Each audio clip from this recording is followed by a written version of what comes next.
Hi guys, welcome back for another one, and actually a very special episode as the embargo has broke on Cloak and Dagger, and I can go over these two characters with you guys right now. Now, in full transparency, all the information in this video was given to me by Scopely Boundless as part of their envoy program. But I will be giving you guys my own thoughts and takes in this video on Cloak and Dagger and a little bit of Deathpool. So right after the intro, I'm going to show you guys the thing that impressed me the most looking at all this information that I was sent. And if you guys are ready for that, sit back, relax, and let's get into it.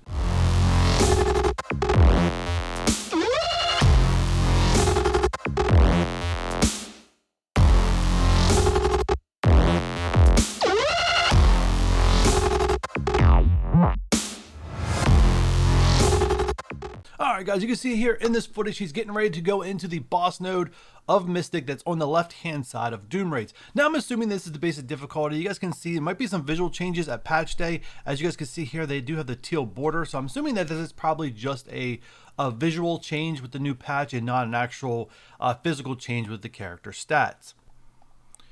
Alright, so let me make sure I'm not seeing anything. Okay, cool. So one thing I noticed about this video, this most thing that impressed me the most is just watch what goes down here. They're going to open up with Surfer's ultimate. One-time speed.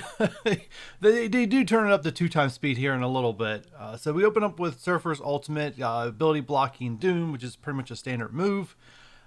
Now you can see they're running this new Warriors team with Doom and Surfer. One thing you're going to see here is they're not going to use her ultimate, even though she has the 5 charges. In this entire video footage, they're just going to use a Deathpool's basic. I think this is more to showcase Cloak and Dagger than anything else, as they open up with Cloak's ultimate. And just look at all those debuffs. And I will go over to the character stats here in a little bit, and as they compare to the rest of the roster in Marvel Strike Force. But yeah, you just see what they're doing. Now they do Doom's ult, but outside this, it's basic city. Outside they do still showcase Cloak and Dagger, and it's just, they just run roughshod through this entire boss campaign, which is normally for me a double tap, and that's using the 5 best Mystic characters in the game, fully maxed out, gear tier 15, you know, ISO level 5. What else is left? Like level 80, for gear tier 50, of course, level 80. But you see, I mean, they just run through it, skip ahead 30 seconds, and just, you know, let's look at this massive. Look at that.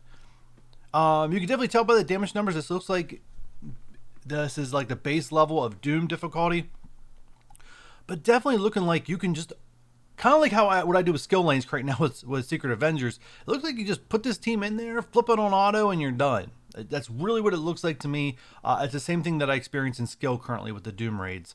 Let's skip forward a little bit more, and you can just see like they just, Deathpool still has her charges. They never use her ult in any of this video footage, so I can't really showcase it.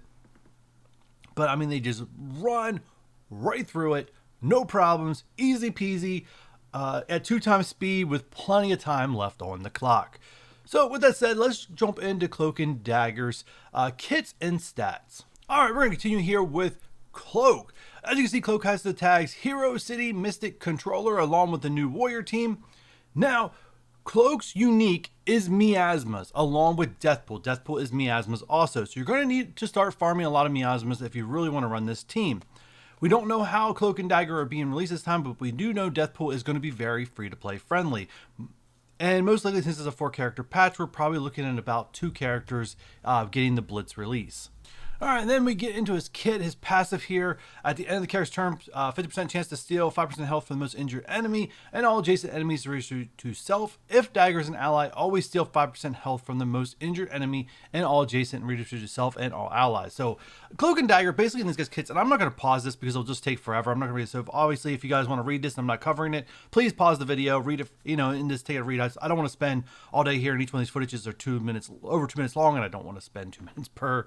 Don't want to spend more than 2 minutes per each character here, but this the synergy these two have with each other. They're a must. They're just a must to have together, and then they have synergy with Mystic heroes. And I'm going to talk about this here. Maybe I'll just jump into it right now. When I was reading through these kits, I started to like theory craft. I don't know if it works or not, but it's this theory craft in my mind because we're in this phase where symbiotes are the best option for City Dark Dimension. They're the best option for the alpha raid to run the city lane. They're still the best option in beta when you hit bio. They're the best option in bio for Doom raids. But because of their efforts in Doom raids, and they're really just slowing to a halt of getting the job done, that we know sooner or later Scopely Boundless, I'm going to call them Scopely Boundless from now on, are just going to have to sell us something to fix the bio problem. Like, we know it's coming. It's just a matter of time. It's not a matter of if it's going to happen. It's a matter of when it's going to happen. And so we started to start thinking about who replaces these holes so that symbiotes become skippable altogether. Now, we're not there yet. Don't jump to that conclusion. Right now, I still recommend doing symbiotes.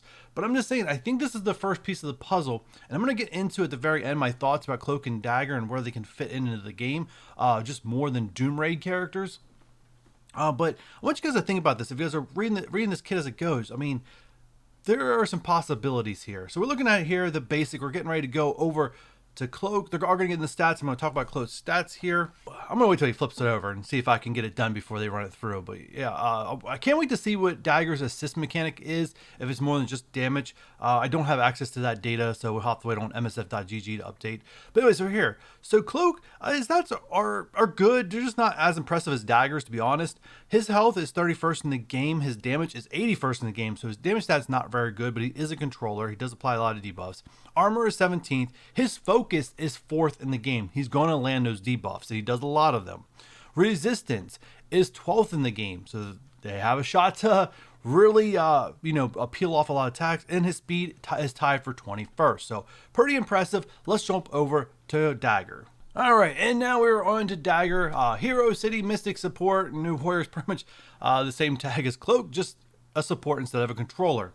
Unfortunately, controller support are like the two main sources of characters you need in this game at high-end content.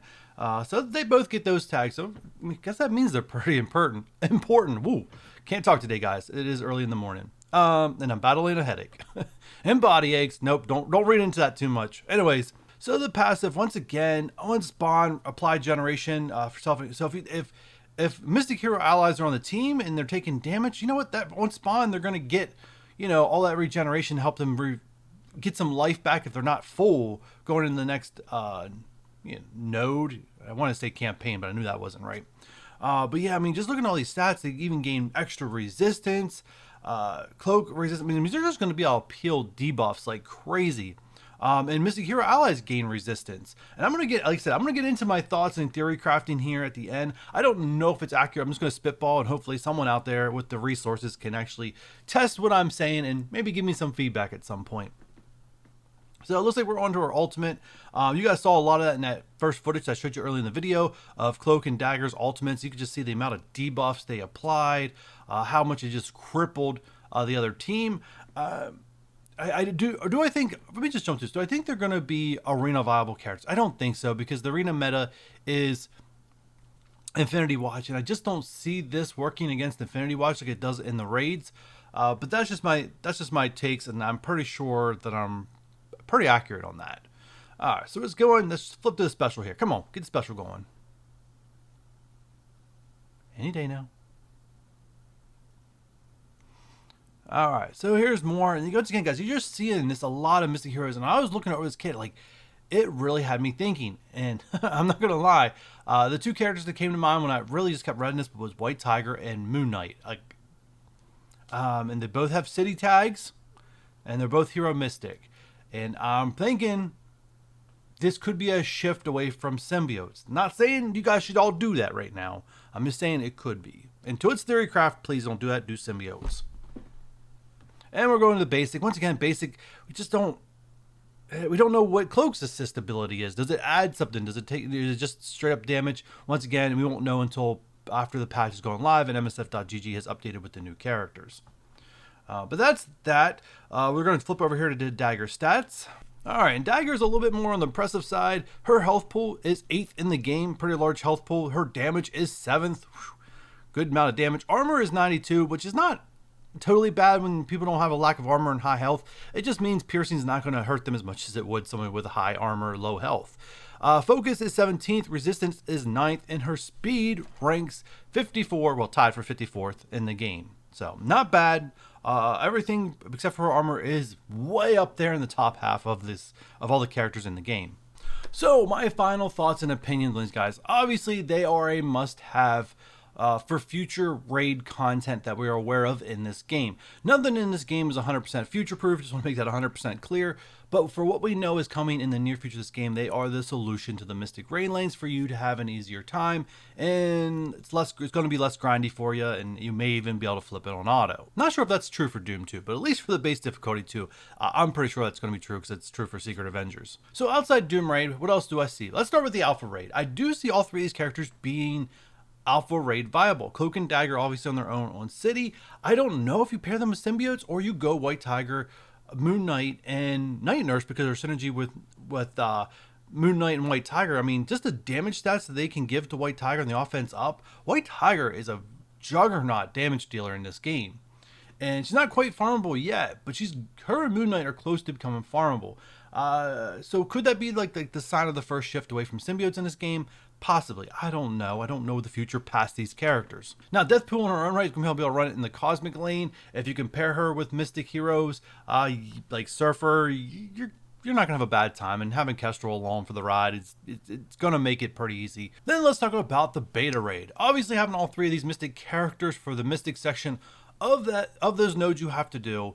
I imagine it's going to be an auto fest in the highest difficulty. I mean, I have plenty of examples where I take Astonishing X-Men in the highest difficulty level of these Greek raids, and I could just flip it on auto. Like, not every node, but some nodes I definitely can. And I haven't had a chance to test out Secret Avengers in the beta raid yet to know if it's auto territory, but beta raid is coming up pretty soon, and I will actually be able to test out my Secret Avengers for the first time. And then in Gamma raid, obviously none of these characters are going to have an impact in the Gamma raid unless Scopely decides to be generous and somehow plug in new warriors somewhere.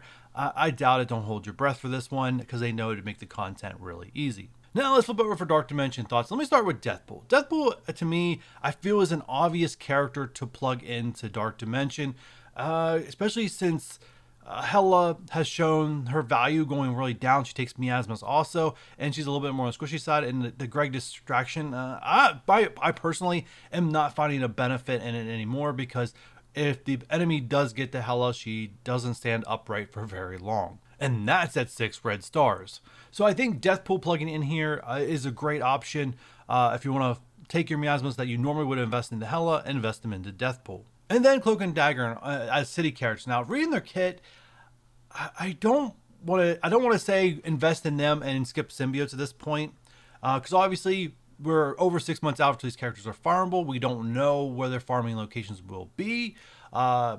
One of these characters could get the strike pass. I still think maybe there's a possibility Shang-Chi gets the strike pass, but I'm assuming because it's a 4-character release patch, someone in this patch is going to the strike pass. And yes, I do know Captain America Sam Wilson is the next strike pass character, but this patch will last longer than 4 weeks, and Sam Wilson will be out of there in 4 weeks. So knowing the symbiotes can do the current Dark Dimension run, I would highly recommend free-to-play players and stuff like that don't take this advice. But if you are a brand new player and you start playing this game, I do want you to have this in the back of your head, because I can see where you just grab everyone, you go Cloak and Dagger, and you add in White Tiger, Moon Knight, and Night Nurse. You'll have sustainability, you'll have damage. Will it do better than symbiotes? I honestly don't know, but I do know there are content creators out there that are going to be able to show you that to you. I doubt I'm going to be able to be one of them because that's a lot of investment for someone who doesn't really spend a lot of money for the game. But that's it, guys. That's my thoughts and opinions, and I hope you guys enjoy this one. Please give me the feedback down in the comments down below, as I'm going to be able to continue this for every patch going forward for whatever character they allow the envoys to reveal, and I would like to be able to do a better job if that is possible. But with that said, if you guys enjoyed this one, do me a huge favor, hit that thumbs up button. If you're new here and haven't done so already, hit that subscribe button. And if you do not want to miss any other video on my channel, don't forget that notification bell. And with all that said, I'll catch you guys on the next one. Bye.